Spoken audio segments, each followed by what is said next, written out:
Welcome back to our second Transformers tale from children's books.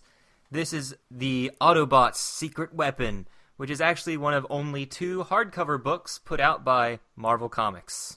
So, Yay! Hey, I'm Shawn, and we have with us Thomas. Sammy. And so let's start off with Autobots' Secret Weapon. The following podcast is an older podcast from 2018. Please like and subscribe to hear future podcast episodes when they appear on YouTube.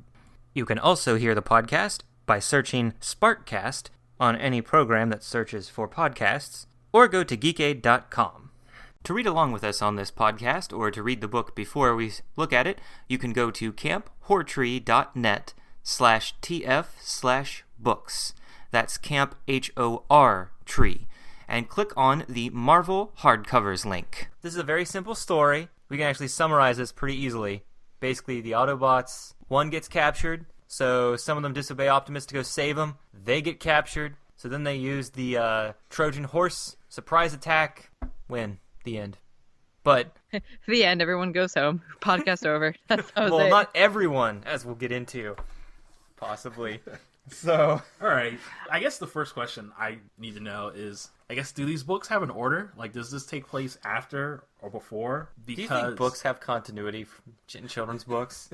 This isn't a comic book. Yes, the Goosebump books had numbers. Yes. This was made the same year as the book we reviewed last time. So it came out in 85, but since it's only the year, we don't know when it came out, like, month-wise. But Okay. we're making our own but continuity. even still, So, they established in continuity that Devastator existed, and they fought Devastator in the other book. well, guess what happens in this episode?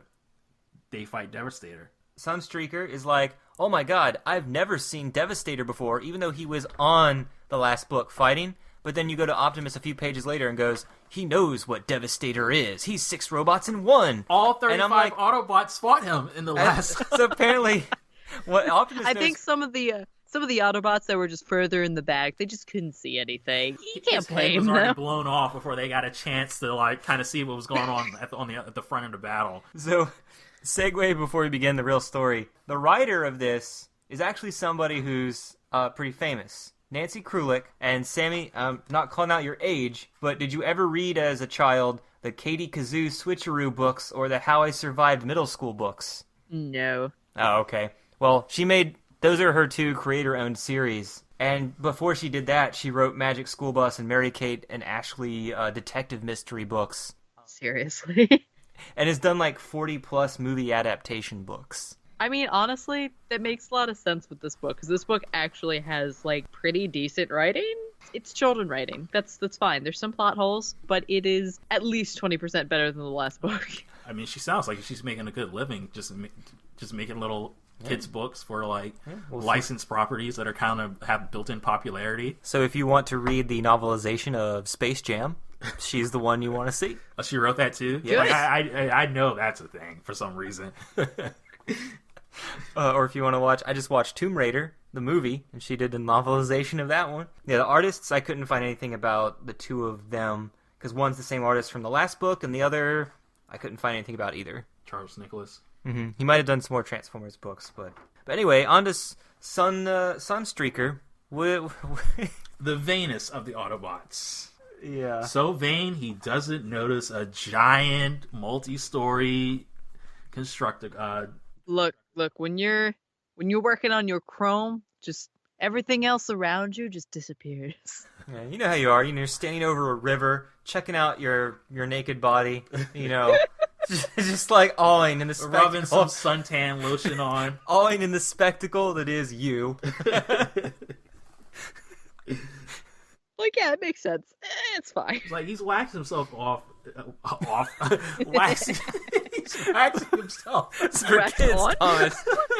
This podcast is for kids. Make sure we put an explicit warning on this episode. Why is he doing that? But then he's gonna just sit on a rock, and hang out next to a riverbed, just stomping in like muddy sand and stuff. Like, come on. Well, he's got to do the waxing and then jump into the river and wash. Like, it makes it all shiny, right? That's how that works, right? I just like how they just keep shooting back and forth, and eventually they're just like, yeah, he's captured. They don't even show that part. It's a few pages of them shooting at each other, and I like how Devastator somehow dodges laser fire, despite being 5 stories tall. They describe him as fast, like he's extremely nimble, or just as nimble, or maybe more nimble than Sunstreaker, little guy. And yeah, I guess not somehow, but Sunstreaker, because he's missing so much and dodges so many bullets, he just gets tired, and just Devastator just picks him up and just walks away with them. Yep, like, shoink.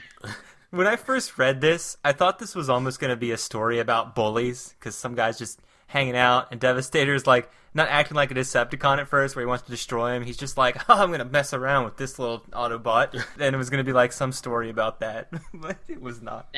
Nah, there's no lesson in this.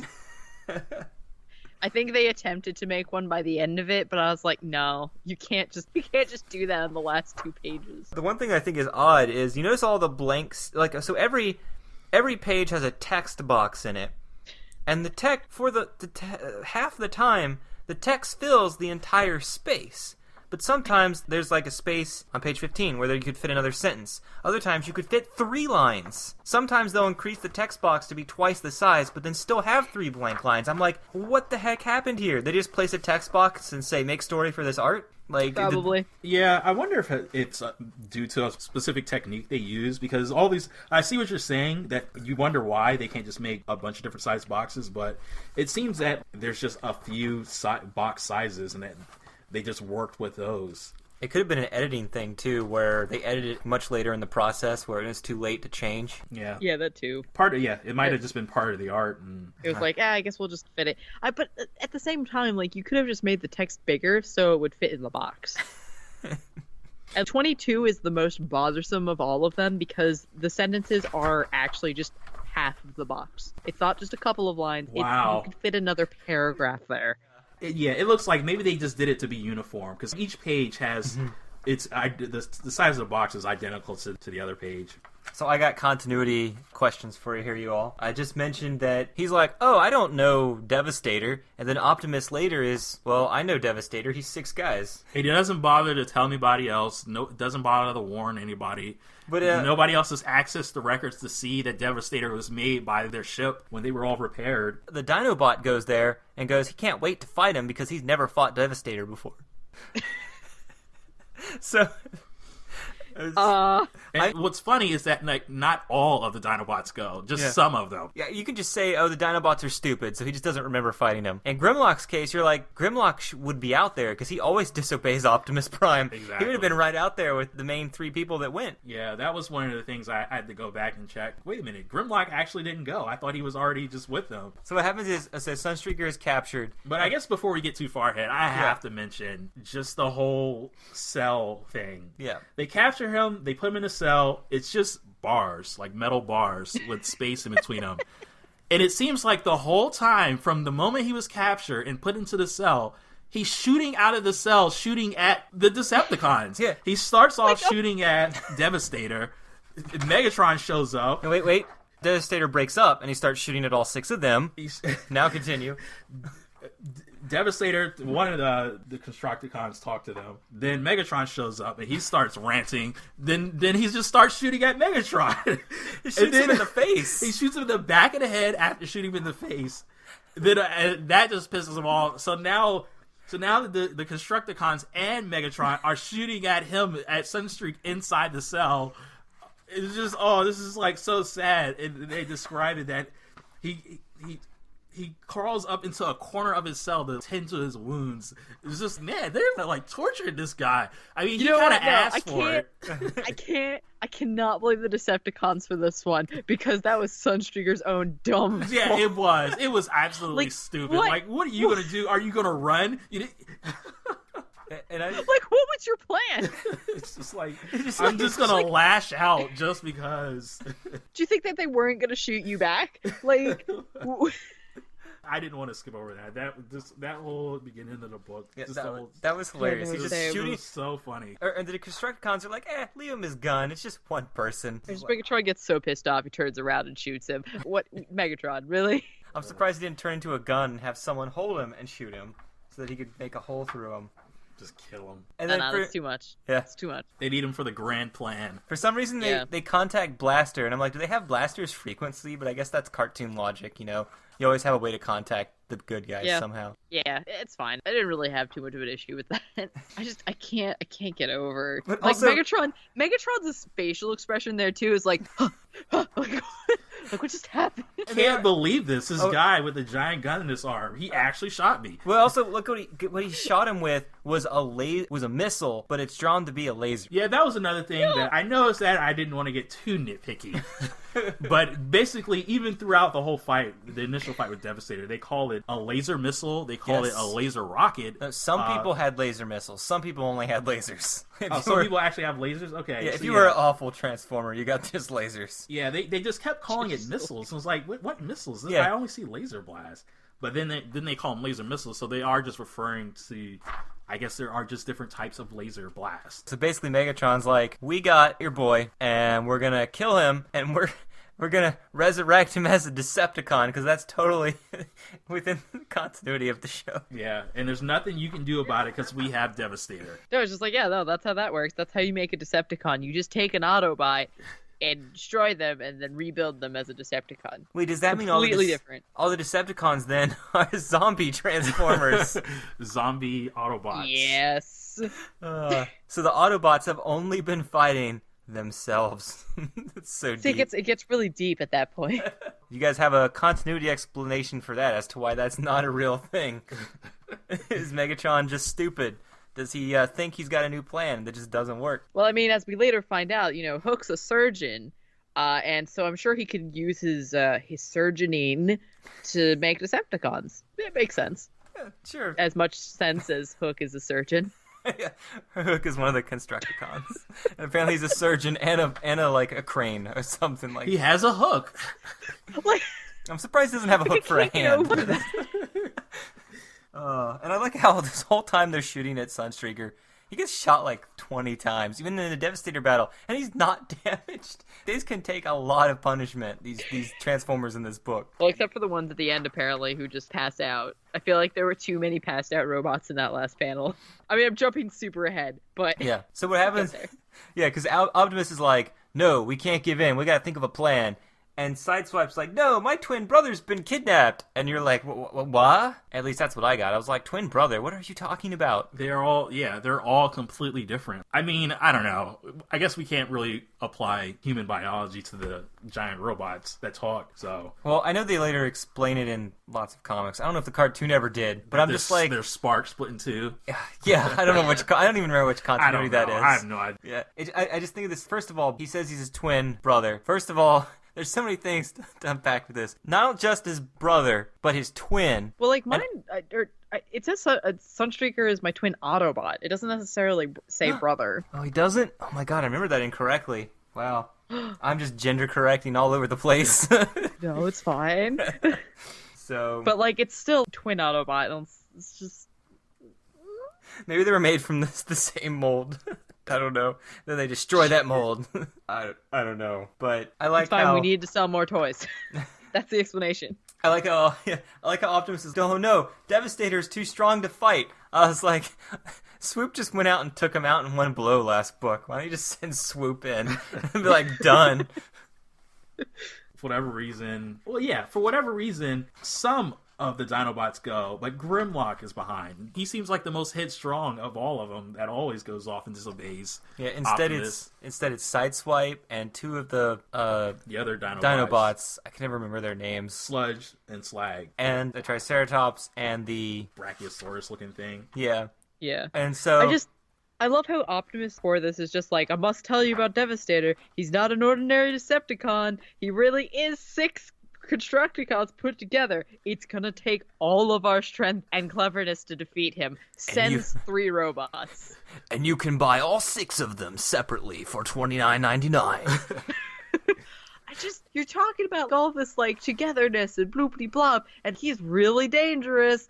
Three robots. Well, he didn't actually send them. They went off on their own. But he clearly approved it. He didn't really stop them. He said, before you go, let me just tell you about Devastator. Oh, okay. I'm not really going to stop you, and we're not going to plan this out and maybe get something together, get you some help. Let me just tell you this one thing, though. Yeah. Well, look at page 24. That's when they first describe laser missiles on these poor, defenseless, nameless Sound Decepticon waves? guards. Those are sound waves. No, the sound waves have faces. Those are generic guard Decepticons. Yeah, they just call look them like two sound waves. But they're not colored in the right color palette. No, but those are definitely. Oh yeah, he's definitely got are... the fast forward rewind down there. He's also wearing and, sunglasses. It's fine. It's also his triplet brothers. Yes. The lesser known square wave and triangle wave. I was trying to think of some other word for sound. I just went with like the chiptune sound wave. I don't know. Chip wave. I don't know. Yeah. But yeah, so that's when they first start using laser missiles. Not just lasers or missiles, but laser missiles. And just, that seems a little like overkill. Yeah, no, it's fine. It's fine. So, you can have both. And then they're just standing in front of Devastator. I thought it would have been hilarious if they're like, yeah, we're going to fight Devastator, and then it immediately cuts to Optimus listening to Blaster going again, and you hear, we have captured your other Autobots. And I'm just like, that would have been hilarious. I mean, essentially that is what happened. They didn't stand a chance. Yeah, we get 4 pages of them fighting, and not the attempts. doing a thing. And then there's infighting among the Decepticons, because we've got even more pages to fill, so... we're gonna do it. The page limit. This book seemed pretty long, longer than the other one. The other one was what, 30-something pages? It was the same exact page count. It was. Yes. Oh wow. That's probably because it was mandated. She had the story for the thing and realized she only had 20 pages of story, so she had to make this side quest about the rebels. Then had to make another 2-page side quest about Decepticon infighting. And then had to stretch out Sunstreaker's fight with Devastator. It just seems very drawn out all over the place. So much filler. But anyway, so they're captured, and then he's like, yes, now I'll have 4 more evil Decepticons once I kill them and use their parts. And this is where they mention that Hook is a surgeon.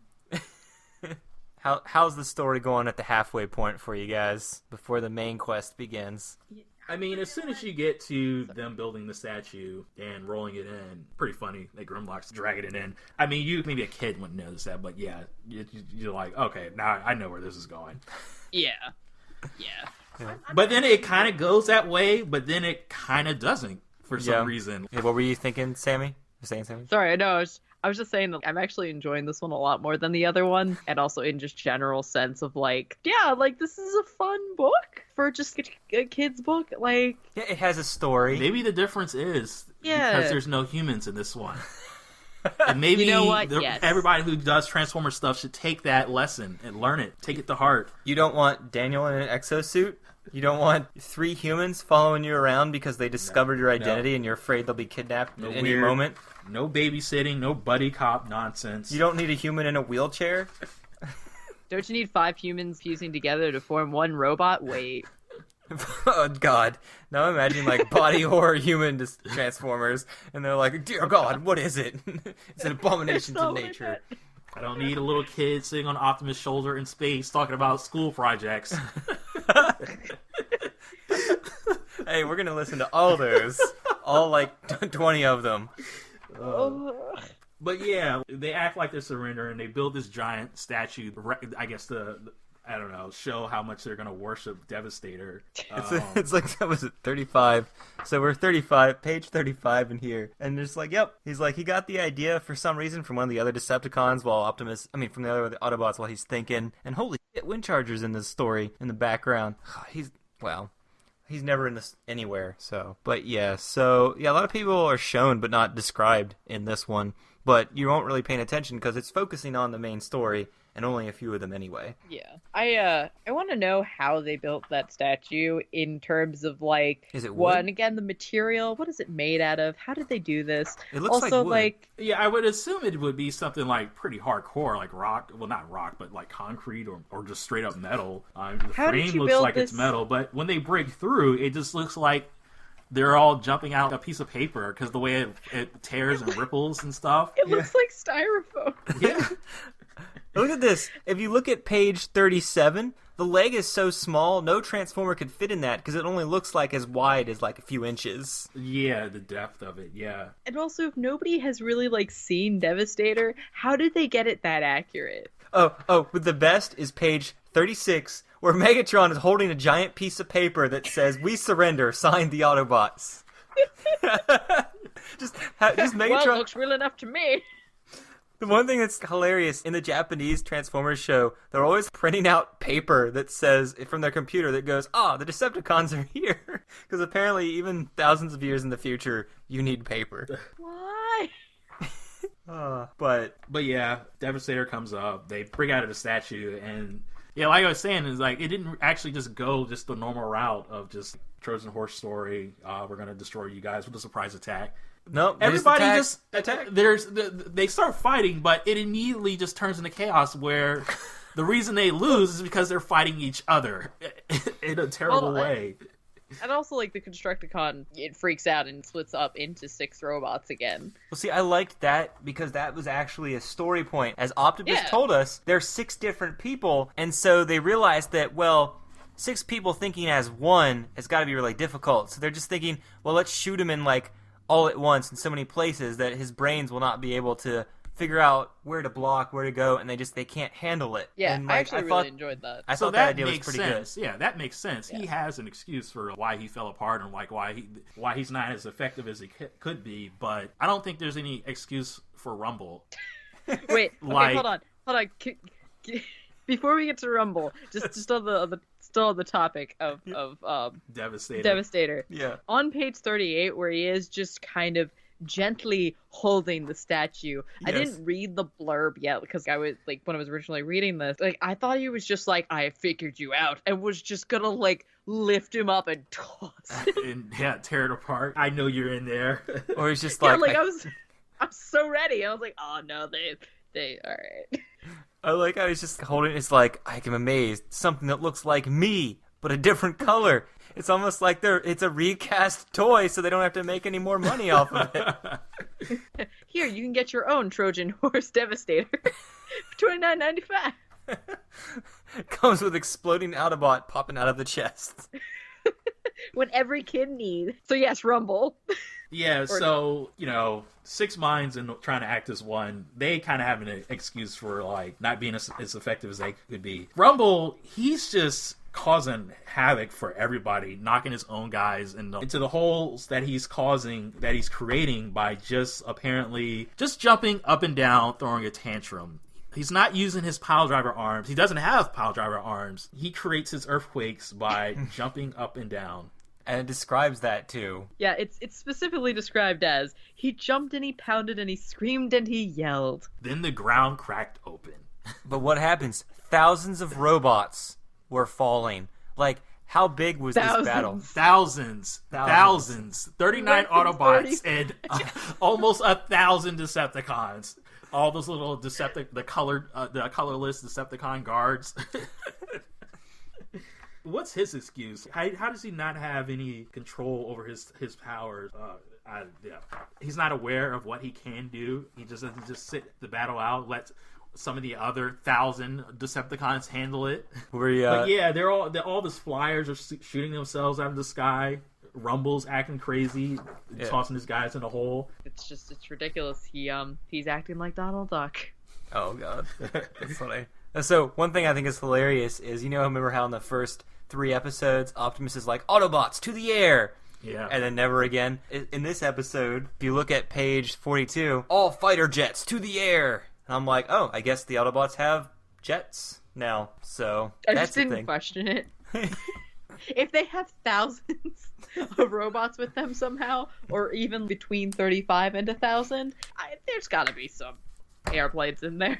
Yeah, I mean, I guess since now there's apparently thousands of robots, maybe this takes place long after their initial encounter with Devastator. Maybe that's why they forgot. That would make sense. The kids are dead. Or the humans are dead. That's right. So, yep. So they're not there. So I apologize for trying. I was thinking that both of these books could take place after season 1, but before season 2, when Devastator's introduced. And plus, these would just be more fun to read back to back anyway, I think. You see really awful writing and the next to the how it should have been. I think my favorite part of this whole thing, though, is the second to last page where Optimus just randomly picks up this shiny metal plate off of the ground. Just, where did it come from? I thought you were near you're in the mountains. You're in the mountains, technically next to a base, but are there just chunks of the base falling off and you picked this up? So Megatron just is like, well, I guess my side's losing. Time to kill Optimus, and attempts to shoot him with a laser missile, whatever. I like and almost point blank range. Well, no, see, he used a laser cannon, and it probably wouldn't have reflected on him if he actually used a laser missile. Or a laser rocket. True, but instead he chose the wrong weapon. Yeah, I mean, the only way I could sort of make sense of that is that from all the flyers that were getting blown up and all that, I mean, there's clearly some death that's going on. Maybe he just picked up another Decepticon or Autobot's body, or what was left of it, and used it as a shield. That flat piece is as big as his chest. That's like his torso. Yeah. And so the only way I can make, but even then, that just raises more questions. As well, if who do you want to know? What part of a robot did he get this from? How do they have how can they reflect laser blasts? Why aren't they all built like that? So hold on, I gotta hear Sammy's reaction to this story. So there's another Transformer story I had on audio cassette. So in order to stop Megatron's laser that was in space, they go to the desert and make a 100-mile piece of metal to reflect the laser back at it. What?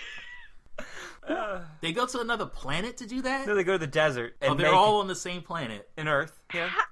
And they just use it, and they just put it in front of the laser, so when it tries to shoot Earth, it just reflects it back and destroys the satellite. I have so many questions. It's like the most extreme of picking up something and reflecting it back, which I'm sure all of you have seen this in so many cartoons growing up. Yeah. Where lasers just get reflected off things and bounce back. No, see, but in cartoons, they at least had enough continuity to, have that make sense. Where this one, we're, pondering for 5 minutes about where the heck this piece came from. But I do like the fact that Optimus and Megatron actually fought. The writer was like, oh, the two leaders, they have to at least have an altercation of some kind. Yeah, because they didn't fight at all they fought on the very first page of the origin story in the last book. But in this one, if they'd cut out some filler, they probably could have included just 2 pages of them fighting before he reflected it back at him. That one, that would have at least made it more complete, maybe. Maybe they could have explained where that piece came from. Well, yeah, I mean, the way that happened, they jumped straight from Rumble and all the other Decepticons causing trouble for each other, straight to basically Optimus picking up this metal. Yeah. They were doing so well until these last 2 pages that just was, go home. Yeah, that's basically the mentality on this page. So he reflects the laser blast, Megatron gets hit, he falls and he screams in pain, and Optimus is like, well, he got hit, that's it, let's go, Autobots. Yep. Pick up the wounded, what's left of them, anybody who's still alive, let's head on out. Okay. Megatron got hit by a laser blast, he's not dead or anything. That's it, go home. Megatron's just wounded and all the Autobots are like, yay! Picks up other Autobots and just leaves the battlefield, and Megatron's like, I'm still okay, guys. It's only a flesh wound. Well, it says here, Megatron screamed in pain and fell to the ground. And then after that, Optimus is like, gather up the bodies of our wounded. Okay, good. He says wounded. If he just said just bodies, this would have ended on a more depressing note. Yeah. Because then you'd be like, no, not that Constructicon who's an Autobot. I got an Autobot symbol on him, not him. I assume they just, being the apathetic leader that he is, he just leaves Megatron on the ground for him to wake up and cause evil once again. And yeah, I mean, all the while, the whole setup for the story is because Sunstreak got captured, then 3 others also got captured. They're leaving the Decepticon base without actually getting them just because they shot Megatron? No, they're here. Well, no, because they were brought out by Megatron when the that's right. He statue did bring came them out. So they're put them on show. They had the shock face of, we surrendered? That was just Megatron's fault. Like, you could have just left them in the cell. I like how Megatron, when he brings them out, he's not even happy. Either that they're out or like about them surrendering. He's like, oh, I wanted to kill them more. Like... More target practice. For some reason, the Sunstreak starts shooting at the Autobots that were being brought in too, since he's just shooting at anybody who gets near his cell. Have any of you guys seen Transformers Armada? I have not. I've only seen clips. No, I haven't. Okay. Well, I don't know if this is too much of a spoiler, but Optimus Prime maybe dies. I mean, really, at this point, is Optimus dying a spoiler? Basically, he maybe dies in a lot. Basically, he dies at the end of the episode, and the entire next episode is Megatron depressed as all hell because he has nobody to fight, and he takes it out on all the Decepticons because he finally won, and now he's not got nothing left to live for. And like Optimus Prime resurrects at the end of the episode, and he smiles for like the first time in his life, and he's like, "Yes, my rival is back." And this is why people ask, why do you ship Optimus and Megatron? This is the exact reason. Well, even in that show, Megatron he tries to get Optimus to admit that he has fun fighting him. And even Optimus is like, even if I did, I could never admit that. Like, he's like... so tsundere. It's just so funny to see him just be, like, so depressed for a whole episode. And not be like, okay, what am I going to do with my life?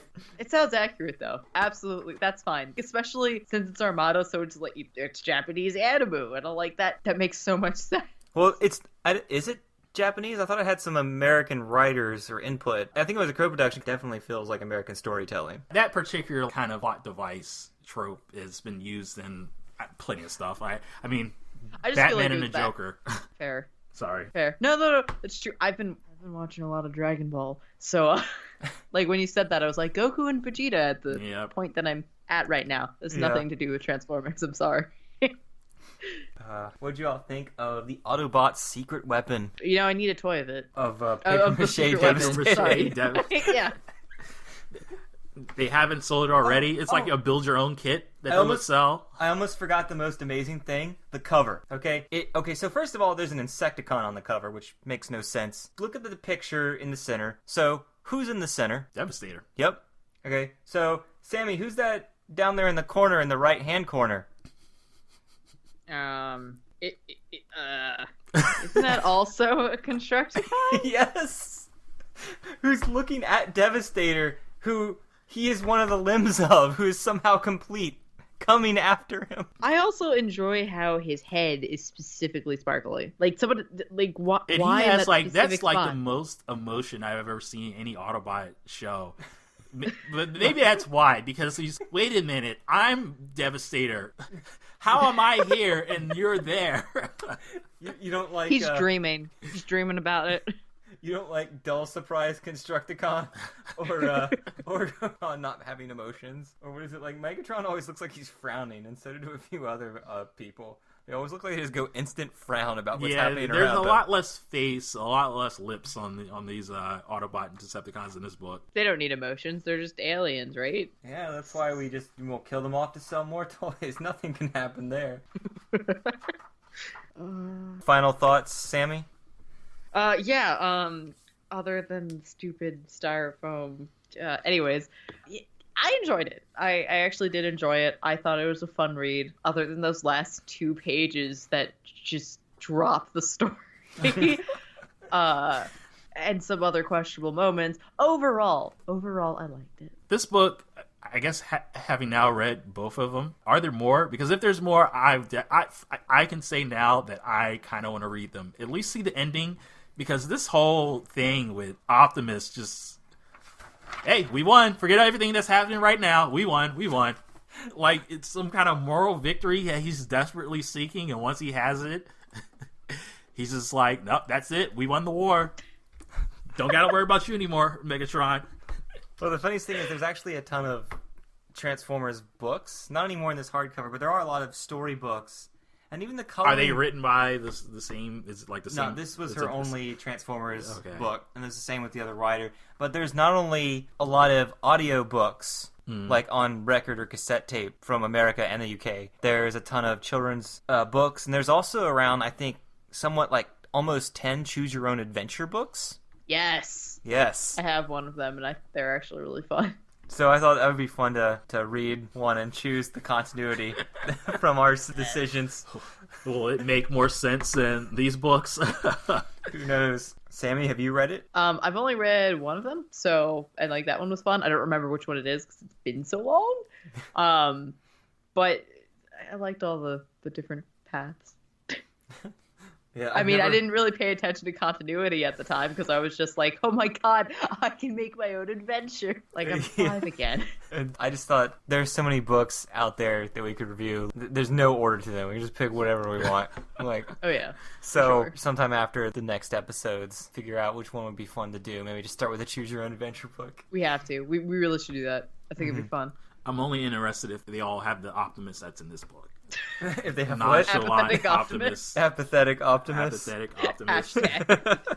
So we hope you enjoyed this this dramatic story full of competent storytelling and actual characters solving something without just blowing it up or bashing it in. And more adult material for the adults out there that just were looking forward to seeing Autobot bodies, death, and torture in cells. Because this inspired 24, right? Oh. He said he had until sunrise. That's what Megatron said. That was good. So anyway, this is Shawn. And Thomas. Sammy. And we'll see you next time when we return for one more quick Japanese short story before continuing on to the next 2 animated episodes. Thanks for Steve-O Stonebreaker for hosting all these Transformer stories on his website.